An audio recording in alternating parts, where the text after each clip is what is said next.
Hi, I'm Maria Theoharis for Velosos. You're listening to Sew Organised Style Podcast. They thought that what we had in terms of digital pattern making was some kind of fancy table that we could put clothing on and it would make a pattern. And of course, that's not how you do it. That's Claire-Louise Hardie. Let's watch or listen to Claire-Louise now. Claire-Louise, thank you for coming onto the podcast for Sober 50 today. Thank you so much for inviting me. I feel really thrilled. And I just want to share with everyone that it's now a decade since I met Maria when she kindly organised a meetup in Sydney. And what an amazing decade. And I'm so thrilled that you've asked me to come and join you on your podcast. It's amazing to see everything that you've done in the last 10 years, Maria. Oh, thank you, Claire-Louise. And I've followed you prior to that 10-year period started, and you've done so much. So should we start with your background and what you've been doing in the last 10 years since we've known each other? Cool. So I'll just give you a little kind of brief sort of bio, if you like, of Yeah, me even before the last 10 years. So yes. I am Claire-Louise Hardie. I am the Thrifty Stitcher. That is my business brand. And I'm a professionally trained costumier. So I trained in costume for stage and screen a very long time ago. And originally I started off as a maker. I worked in workrooms and then I became what's called a wardrobe mistress. So as a wardrobe mistress, I've toured the globe. I've been to Australia, New Zealand, Singapore, all the way up and down the UK with companies like the Royal Shakespeare Company, Regent's Park Open Air. I've also worked on some TV and film, and I currently work part-time on a news program called Good Morning Britain as an assistant stylist. So I did end up as part of my sewing journey as the first ever UK sewing producer. So there wasn't a title called sewing producer Wow. on the Great British Sewing Bee. So these are a couple of behind the scenes shots. This was my first book, Fashion with Fabric. I agreed to dress up in the elephant ballerina costume if we raised enough money, and it happened. And I went around London dressed like that. You're all the bee's knees. And then that's the wrap night party of the last series that I worked on. So I did 4 series in total. This is just a little behind the scenes shot of one of my favorite challenges, which was the Mondrian dress. And it was a challenge that I tried for the whole of the time that I was on there to get it in because I just thought it was going to be really impactful. You can also maybe see me with the winner. We were fighting over the medal and a shot of Patrick Grant actually sewing. He was going to a fancy dress and I made him sit and do his own alterations. Prior to like writing this book, I retrained in 2015, so another decade ago. I went off and I did a master's in garment technology and pattern technology at London College of Fashion. And as part of that master's, my collaborative unit was working with the V&A Museum in London to help mount their Balenciaga exhibition, which was super exciting. We got access to archival pieces, and luckily, one of my toiles ended up in the actual exhibition. It's been to Australia and it now forms part of their permanent collection. They thought that what we had in terms of digital pattern making was some kind of fancy table that we could basically put clothing on and it would make a pattern. And of course, that's not how you do it. We still had to do it in quite a labor intensive way. And then what we did was we digitized it and then we looked at some of the elements of couture and whether or not those crossed over into regular fashion. So this was my toile that ended up in the Balenciaga. So this is a little bit of me and a fellow student. We were working on the armhole shape. So this garment, you can see a little bit more in my toile, Mhm. has got one seam down the back, well, 2 seams, the shoulders, but the main body has got a single seam. So whatever goes on at the armhole, the swing coming out to the hem is huge. So when I got millimeters of distance wrong here, that had a massive effect on Yeah. the garment. So that was my 2 12s for the cape and the dress as part of the permanent exhibition. So these are just a few of the behind the scenes pictures of me in progress. So one of the things that's super important when you are looking at Pattern making from existing clothes is establishing where the grain is. So this was me looking at where the grain might be by creating a horizontal line and then a perpendicular line to it. This is an early toile, and you can see when I was allowed to lay the toile over the original that there were slight discrepancies. Obviously, my fabric was slightly different. So again, that always makes a big difference. This is my finished toile at our final presentation. This is a half scale version of the toile, and I'm showing you these two because in pattern making, you might see some really lovely books called like Pattern Magic or Drape, and those Yep. garments are all half scale. So look at how sort of dramatic that shape looks in this half scale, as opposed to the full scale, exactly the same fabric. And that's because the weave of the fabric can't be half scale. So often, what you think you're creating when you're working in half scale and you're going to get a much more floppy looking version when you come into full scale. Just to show you, this is part of the pattern. So this is the center back seam. You can see I've joined lots of bits of paper there to make Yep. that kind of work and little adjustments that going on. And this was like such a clever design. And actually, I believe it's Balenciaga that said simplicity is the hardest thing to do. And I was actually a little bit cross that my supervisor for my MA gave me that dress because I wanted something more complex. Do you know what I mean? I wanted the really showy things. But actually, that really kind of floored me with its simplicity. So often, the simplicity is the hardest to achieve. So maybe she knew something I didn't about what I needed on my learning journey. So just have a quick look at that again. This one huge pattern all the way across. So it got cut on the cross grain, which meant that the cross grain ran up and down the front. And Hmm. then this was all kind of biased. That would then affect this. And it took me, I think I used maybe 7 meters of fabric for the cape and the dress because that was such a huge piece of cloth.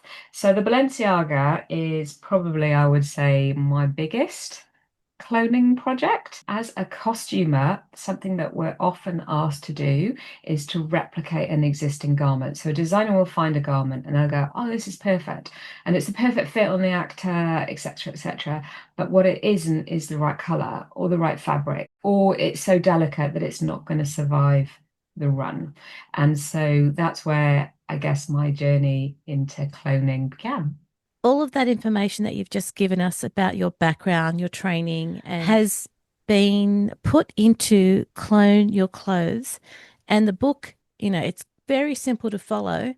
And from my perspective, I now have a better appreciation for why you've done it in the way that you've done it and how easy it is to use when you want to actually clone clothes. Oh, thank you, Maria. So, it's one of those things. So, because I've been doing cloning for a really long time, Yeah. the publishers actually got in touch with me because they'd seen some content that I'd done about cloning clothes and asked if I'd like to write the book. And because it is something that I've used throughout my professional career, and it is something that I use myself. Yep. So, I know when we buy sewing patterns, we've then got to go through the fit. We don't know how the block fits us.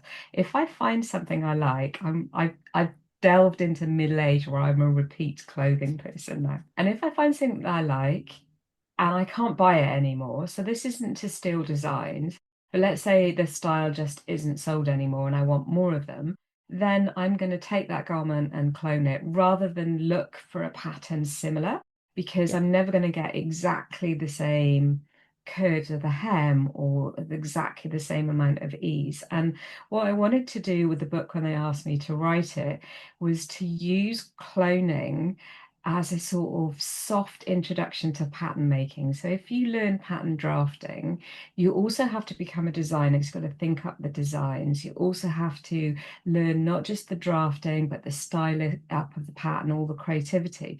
And it feels like a lot. Whereas with cloning, you already know that you love that design because it's Mm. there. And Mm. so you can use the book and the methods to sort of gain a little bit of pattern making experience without the overwhelm of what do I do with my block? What design do I want? How do I create my block to that design? Because it's there, it's in the garment that you already love. And the nice thing as well is once you go through the clothing school side of the book and you have a go maybe at the design school part of the book where you've got some really achievable projects, there's Mhm. also the template which really pulls together every single part of what you've got in the book that people learn. So it's good reinforcement of all of those elements. Oh, thank you, Maria. Sounds like you've really studied it hard. Thank you so much. So yeah, part of what I wanted to do is that there are some existing books on cloning your clothes. Mm, A lot of them are sort of 30, 40 years old. I think there was one done in the early 2000s. And what I wanted to do was to make it feel like a normal contemporary sewing project book, mhm, because otherwise it just feels a little dry. And mm. so that's why I came up with the idea of sort of design school, which is the second half of the book, where there are five simple garments that kind of would work together to make a bit of a capsule wardrobe, but also are simple and generic enough that most of us might want one of those in our wardrobe or have one in our wardrobe. So actually, I'm wearing a clone today. So this is the shirt. Okay. Oh. And the reason I put a shirt in there is one, it's slightly more unisex. So I wanted people to understand that you could use this techniques, this book, whatever gender clothing you are making, because clothes are clothes. If you don't have this exact shirt, which you're not going to, it's got lots of elements that you could pull out, like a collar. This has got a stand two-part collar. It has a back yoke and it's got a kind of two-part sleeve. And so all of those things are stuff that you could kind of extract and use in your own projects. And it's interesting that you talked about the shirt because it was probably 7 months ago I decided that I would clone a shirt that my husband had. Oh, And all I wanted to do was the two-part collar and add it onto an existing pattern. So yeah. I'm glad you've got that one in there. There's a whole lot of stuff that I learned from that process, but now I've got a better idea because I've been going through the book and I've been getting feedback from the other half about what I did and didn't do right for him with the shirt. Ah, But but I'm really glad that I did get to do it because yeah. I learned that there are a couple of things that you need to just be aware of and try again, not just do it once. Exactly. And I think, well done for diving in and having a go. And like the collars, I think are, because I know that you're a really proficient seamstress. So collars are one of those scary things that a lot of people think, oh, and actually they're just kind of shapes. Do you know what I mean? So once you've sewn a collar, I think then you'll be able to clone a collar. And you just need to think about where you get started in the process. And that's again what I wanted to do with the book was, I've been teaching this in person for a long time as well as practicing this in Hmm. in my kind of professional life. It's been really good because when you write a book or when you teach, you kind of have to systemize things in order for it to make sense. So you have to sort of formalize a process that you could use over and over again, particularly in a book. I find that really useful to think about how could I formalize things that are sort of instinctive for me, including where do you start with each pattern element? I'll get you to talk us through the three sort of systems, I think I'm going to call them, that you have in cloning school. I would say before we even think about that, Yep, okay, before yep. we even think about how we're going to trace it, the first thing we need to do is to think about our grain line. And it all starts and hangs with the grain line. As a sewer, Maria, you get that grain line off, doesn't matter how beautifully you sew it, that's going to go for a little walk. It's going to do some weird stuff. Do you know what I mean? So you really need to be a sort of garment detective and take a little look at your grain line. So for example, this shirt is fairly easy. The center front button stand, from having sewn in the past, that's nearly always going to be on the grain line. If I fold the back in half and line up the two side seams on top of each other, then the center back where it's on the fold is going to be my grain line. So one of the things that we need to think about when we get started is that grain line is king. Okay, so we Yep. want to sort of take a little look at our garments. This is a very simple t-shirt, and you can see it's folded in half, and that center back would then go on the grain. You also then want to think about where the cross grain might be. So if we're looking again at that t-shirt, the cross grain, which gives us that 90 degrees, like I showed you on my Balenciaga, Yep. that is where these stripes are. And what you can't see at the bottom of this is that the hem is following a stripe, so I know that it's a straight hem. So that would be like step number one, you look at your grain line. Then step number two, before you start your cloning, and this is the thing, like I'm a super impatient person. I'm always diving in without really thinking. So you just want to sort of draw yourself back a little bit from your excitement and think about analyzing your garment. So analyzing your garment means measuring your button holes, measuring how far the button is from the edge, measuring, the kind of hem, how deep is the hem, how many times has it been folded, and write yourself a little sheet. So I have got a crib sheet that is in the book, but I've got a printable version that I can share with you guys if you'd like it.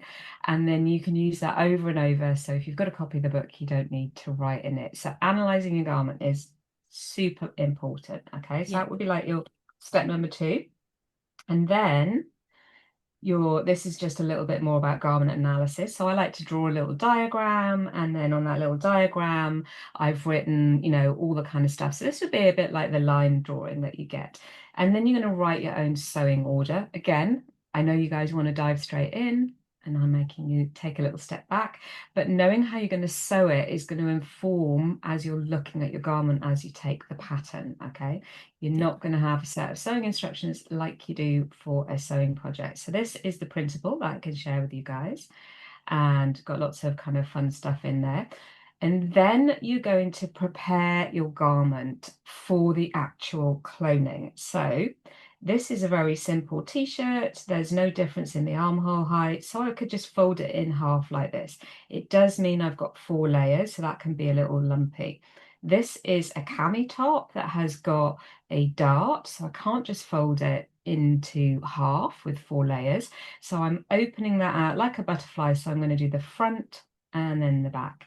And then this is something that's a bit more complex, where an armhole is sewn in to a shoulder and you can't get into this little corner.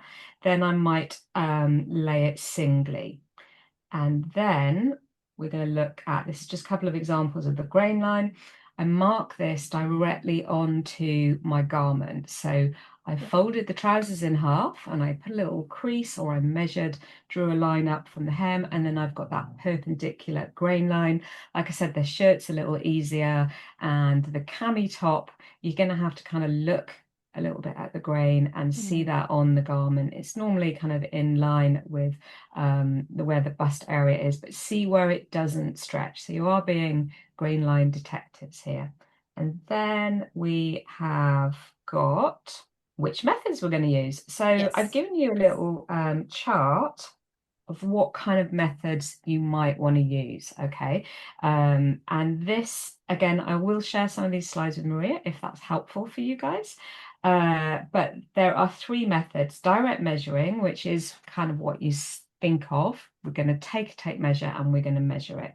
Tracing, this involves pinning it to some kind of a board or anchoring it with pattern weights onto paper, and then tracing around the perimeter, and then using a tracing wheel and the places that we can't actually trace the perimeter.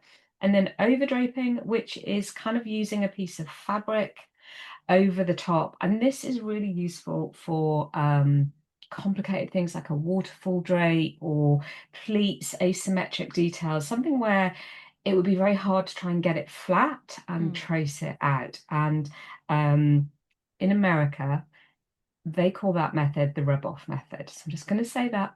I'm British, and in Britain, that makes us smile a little because it can be kind of a little funny term. So I'm just getting that out there, guys, because, so that is the 3 main methods. So if we come back and take a little look at the chart, The examples of overdraping, for example, might be a ruched panel or a molded garment where you couldn't actually get it all flat on the table, waterfall drapes. Tracing is the one that I use most commonly, and that would be like a sleeveless t-shirt or a raglan or culotte. So I use that the most. And then direct measuring a gathered skirt or a circle skirt or a sheared dress or a gathered frill or a Mm. detail like a strap or a cuff. There's no point trying to lay that all out because it's going to get distorted. Okay. And then this would be literally direct measuring. Okay. So I've Yeah. got a waistband and I'm stretching it with my tape measure and I'm measuring how wide that is. Okay. And that is then times two, and that becomes the length of your waistband pattern. And then I'm also measuring how high it is. And then again, that's times two because it folds over. Yeah. And that would be the height or the width of your waistband. And then you add seam allowance all the way around. So you don't work with the seam allowance when you're making your pattern. Um, any questions on the direct measuring? Have you done simple stuff like that, Maria? Like I have. just making a quick skirt? Yeah, definitely. Yeah. And sometimes it's usually just replacing a waistband on something that I love. And I And think also it's useful for, let's say you're making something and you don't like the waistband, you can think about yeah. but you like the waistband on something else. You could copy it and then just do a bit of mathing to make sure that the edge is neat. Okay. And then we've got tracing. So this is the method that I use the most. And you can see here, I've given you an example of how to prepare the paper. So as someone who's been pattern making for a long time, it's always really annoyed me that they haven't told you how big of a piece of paper to start with. And Hmm. so I've given you a rough idea based on the garments that I use. So you can see I have the center front grain line, which correlates with this. I've got a cross grain here. And the reason that's important is it stops your garment sort of going for a Yeah. walk on the paper as Yeah. you are tracing. And then I've got another balancing line, the hemline, where I use that sort of like as my anchor point. And in tracing, we are then going to use a pencil to mark the perimeter wherever you can, and then you are also going to use a tracing wheel. And the one that you want to use is the needlepoint one, not the serrated one. So the serrated one might not go through the fabric. So if it's a super delicate fabric, instead of using the tracing wheel, which can Mm. snag, you can go along with pins and just kind of wiggle them in. So I do like to use a padded surface, but Yeah. just sort of a pin and a bit of a wiggle will give you a hole, or you can put a row of pins all the way along that seam line that you're tracing inside of the garment. Yeah. So tracing is like my favorite method, and it's quick and it's easy. And then we're going to take a look at the third method, which is overdraping. So this is the one that I say I use the least. Can you see I have a layer of muslin over Yeah. this pleated skirt, and then I've measured all the pleats and I'm actually pleating on top of where the pleats are in order to Hmm. create this shape. You don't need a mannequin to do that kind of draping, but where those pleats are, I've kind of padded them to give them the length and the roundness that the pleat needs, because when it's flat, sometimes you'd lose that and you wouldn't make it quite so long. So I think that's the method that people find the most scary, maybe. Have you had a go at doing that, Maria? I've had a go at a skirt that had the pleating because I was trying to replicate something that had a Scottish feel because it was tartan. But again, like it's just a bit of cloth laid over your garment, just play with it. So again, if you've never made an asymmetric pleated skirt, then maybe cloning that isn't the right cloning project for you. But if you understand how pleats work, you can kind of replicate that. And sometimes I might just drape a little detail like that and then trace the rest of the pattern. So I'm not using lots and lots of fabric. So you can mix and match the three different techniques. There are other techniques, obviously, in sewing. There's like always millions of ways to do everything, right? Yeah. But these are the three that I kind of think are the most useful. And so I distilled the book down into those three methods. Great. And the thing is that once you've had a go at one or two projects, you might use part of a different of either of those techniques so that you can get a really good outcome. Exactly. And so in the cloning school half of the book, so that was sort of like the teaching end, if you like, teaching and Mm. introducing the skills. Then, I've used specific examples, some of which were the projects in the book, but some of which were slightly other things like that gathered rough on a vest top and things.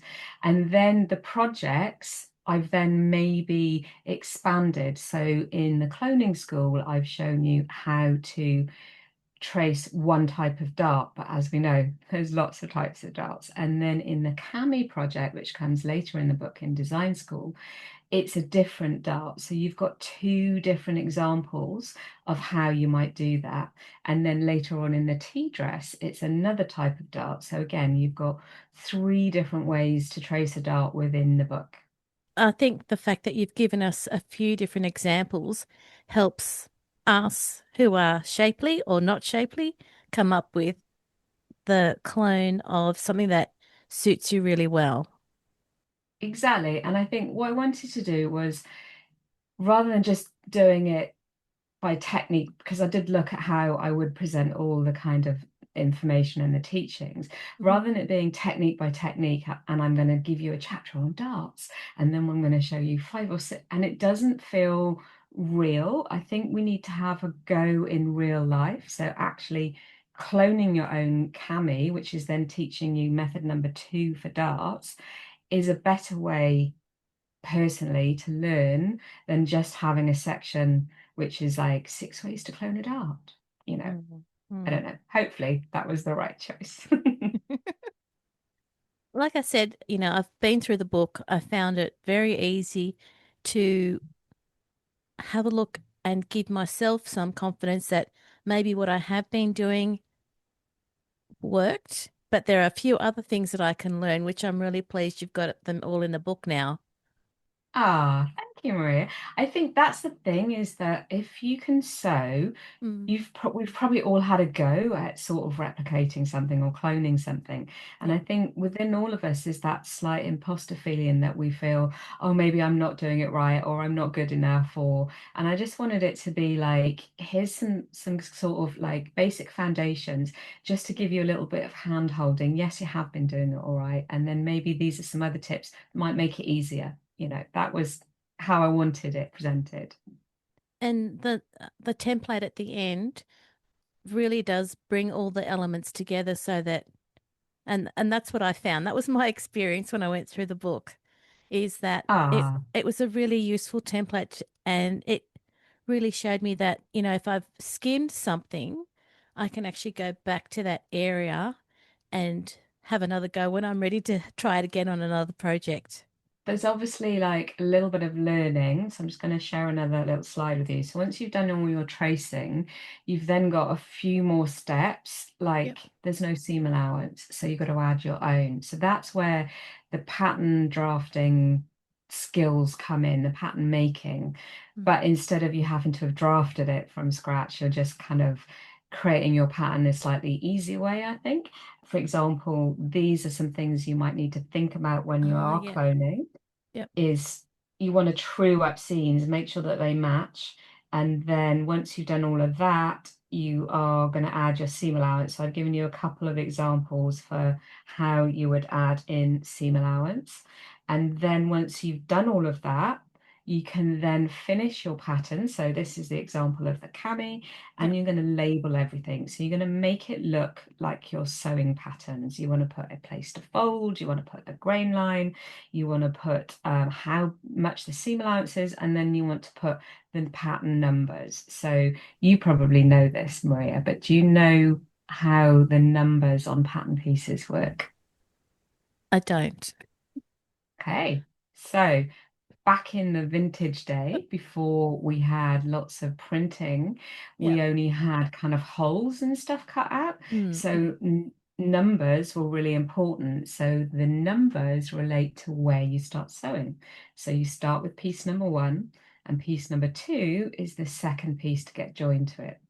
And then piece number three is going to be joined to those two. So often that's why the numbers for faces and things are quite big, because, for example, with my cami, I can't join the strap until piece number one has been joined to piece number two, and Right. I can't put a facing on until piece number one has been joined and the straps have been joined. So if we did have a facing, that would be piece number five. Just a little bit of fun facts about how patterns are numbered. I learned that like when I started teaching sewing, I learned that somewhere and I was like, wow, just makes so much sense, but you just don't know, do you? Like, No, no. And I'm glad you brought it up because maybe it had been mentioned to me at some point, but it's just gone straight out. but I think it's not so relevant these days because Mm. we're following more detailed instructions. We're not, vintage patterns relied very much on you knowing how to do it. So it would Mm. be make up the shell. But now it would say join piece number one to piece number two. So Yep. patterns have evolved, haven't they? If people have had a go at cloning their clothes from the book and they still need some advice or they would like to get more one-on-one with you, what's the best way for Yeah. people to get in contact with you?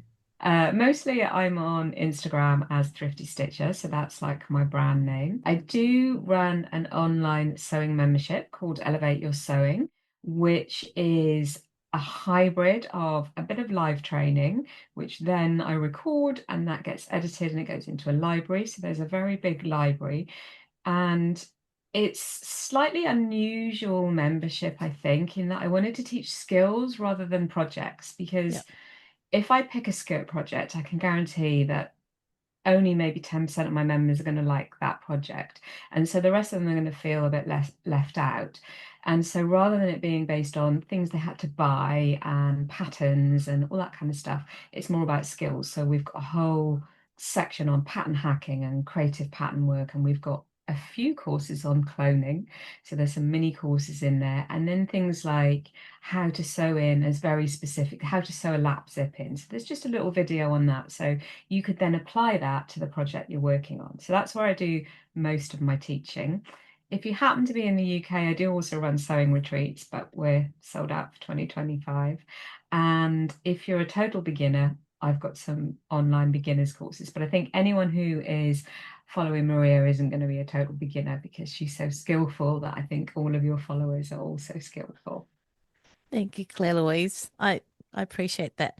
But it's really great that you've given us all the various ways to get more information from you, to learn from you, and to maybe one day go to one of your sewing retreats as well. Yeah, I mean, maybe one day I'll run one in Australia. That's the dream. I'm trying to work out a way to do it. So I'm just going to say one other thing. If you bought the Yep. book, there are inside the book a whole load of these. So this is a QR code, Mhm. and this QR code will take you to a website. It's behind a paywall. You need to provide your email, but there's no cost to this, and there are actually other stuff. And what we've done is we've created this page inside there where you can find all these little videos that I've made. So there's a little introduction, like to the concept of the book. And then I've got a little very short, it's no longer than like 2 minutes, 3 minutes, how to trace video. And then I've got one on how to fold your garment. And then I've got one on how to walk your seam. So these are the more technical things. So those things that you might struggle with when you're looking at a book. So I think there's 13 little videos. And those are sort of like a way of giving you a little bit extra because I know when you buy a book, if there's something you're struggling with, and I looked through all the things that I thought would be trickiest and decided that having a little bit of video content might support that. So that's another way that you can sort of get my helping hand in a slightly different way, I guess. Honestly, Claire Louise, that's better than just a book because you've got the videos as well. That's Ah, fabulous. thank you. These days with books, we're all becoming more digital. And so I wanted to think of a way that the book would have longevity. These days, we want a little bit more than just a book, don't we? Yeah. Yeah, So that's it's true. kind of, mixed media, having some kind of video content as well. So, Claire Louise, the book is not just a book, but it's got the project template available, and you've got the videos as well that people can have a look at, which is it's the book, but it's got so much more. Yeah, and for your viewers, I've got a special video that I'll share with you that's actually just a bonus video that I made, which is showing you step-by-step garment analysis. So it's talking through it using a few different examples, and I'll send you the link to that to share. Oh, thank you so much, Claire-Louise. That's really generous of you. Well, I think it's just because it was, it was a real passion project and Mm. it's kind of nearly a year's worth of work. And so I wanted to kind of really think about how I could support people after they'd bought the book too. So all of this really, I mean, you had the amazing experience at the V&A with the Balenciaga cloning. I can't even Yeah. say that because, like, you just did a fabulous job. And now we've got the benefit of all of your experience in this one book, which is more than just a book. Oh, thank you. I really appreciate that. Yeah, I'm really proud of the work and it's great because it's sort of like when you've been teaching something, a topic for a long time, it's nice to kind of go, oh, I've just put it all together. So if anyone ever asks me for help, I can say, here you go. It's my book.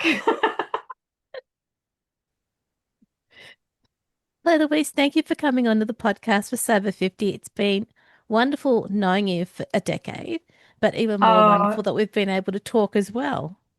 yeah, and thank you so much, Maria, not only for asking me to come on to your podcast, which is such an honor, but for a decade's worth of friendship, because you've always been such a supportive friend and you've always made time for me when I visited the other side of the world. And I know how tricky that is when someone comes to your city and you've got like schedules and stuff. And I've always really appreciated being able to spend time with you. Hopefully, I'll come to Sydney on my next trip. Anytime, you're always welcome. Thank you Thanks. so much, Maria. Thanks, Claire Louise. All the images Claire Louise refers to in this podcast are available both on the podcast website and also you can watch it on the YouTube version of this podcast. This episode of Soul Organised Style Podcast for Sober 50 was video and audio produced by me, Maria Theoharis, in my sewing room with permission of Claire-Louise Hardie, sound by Kaneef on YouTube. Not a podcast patron contributor yet. For the cost of a coffee, you can help me continue to create these video and audio podcasts for free. Subscribe to Soul Organised Style Podcast, spelled with an S, not a Z, on all good podcast apps and on YouTube. Direct message Sandy and the editors at Sober50 on Instagram to contribute to the ongoing posts and challenges. I look forward to joining you in your sewing room next time. Stay safe, everyone.